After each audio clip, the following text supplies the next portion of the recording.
I straight away went into academic publishing.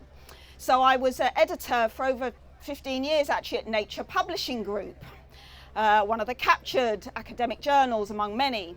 I didn't realise it at the time. So I was a chief editor of an oncology journal called Nature Reviews Clinical Oncology.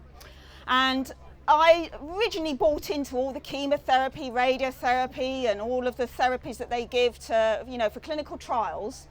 But after a while, I started to notice that they kept talking about blockbuster drugs, game changer this, game changer that, and they're not even improving overall survival or even quality of life by more than 2 weeks. And these drugs are costing anywhere from £300,000 to £500,000, paid for by the taxpayers, and in particular off the American model. So I started to write editorials in that journal highlighting the fact that actually the clinical trial system is broken. That is it really precision medicine or is it imprecision medicine? And I started to realise that the funding cycle for research, for academic published research, as well as the publishing model and how scientists and careers are built through the sort of academic model, it started to look rather sobering and not so enticing. And in fact, many people may not realise this, but Bill Gates was forcing scientists to publish in open access journals that he approved of, and he was going to take funding away from people if they didn't publish in the journals that he approved of. So the British Medical Journal, the Lancet, the New England, all of these are captured now. They've been infiltrated by the establishment. So today I'm down here to talk about lots of different things, just in a broad strokes. But let's start with the World Economic Forum and the WHO. Yes, indeed. So Klaus Schwab, who initiated the World Economic Forum in, I think, in end of January 1971, along with Yuval Harari. These people, these psychopaths, I think we can safely call them, they're basically intent on actually, monitoring us below the skin. They've openly boasted about this. They've said to us that the consumers aren't in a position to make proper decisions about sustainable choices. We have to do that for them. So, apart from trying to eliminate 99% of humanity through their surveillance and technocratic AI nonsense, and not to mention the fact that they're also trying to enslave us, they're a jolly delightful bunch, I suppose. Are we going to fall for all their propaganda? I think not. No. So the World Economic Forum, and we've just had fantastic Asif speak before me about 5G.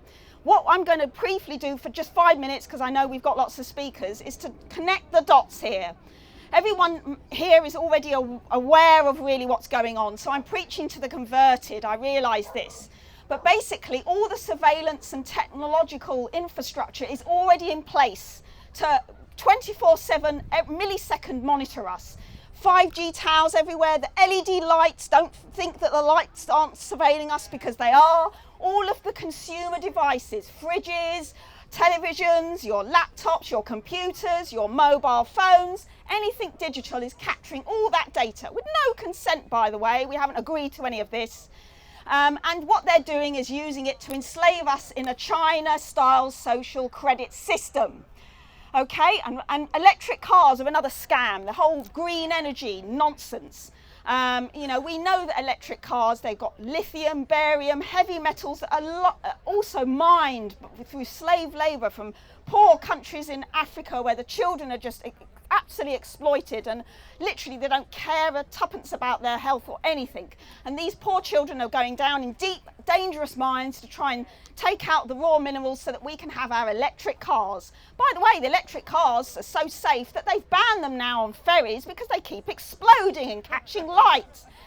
Not only that, but as we also know, they are causing EMF radiation so that people are getting sterilised in their own cars, they're blowing up, they're not lasting for 5 minutes, and there's literally a massive landfill larger than the size of Reigate Park. I've seen photos of it, of literally tons of rows of thousands of cars. They can't burn them, they can't destroy them. So how is that, everybody, saving the planet?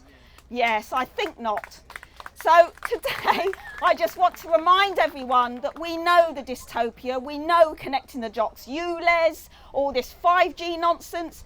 the surveillance, the 15-minute cities, electric cars, saving the planet. You are the carbon they want to eliminate, the 99%.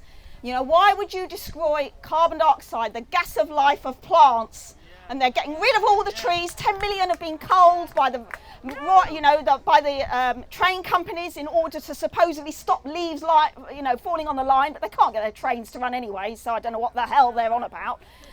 But basically we need to stop this. So remember everyone, despite the crazy paralysing fear that they've used and the horrible agenda that they have, today we stand firm. We stand together and we stand in the park, which is what this is all about. Keep doing what you're doing. Defy, resist, do not comply with their ridiculous, disgusting, dystopian agendas. We are winning. They're running scared. Take heart in that and keep doing what you're doing, and get to speak to some people after these talks, because you're going to increase awareness, increase your own knowledge, and we're about the truth and about freedom. So thank you.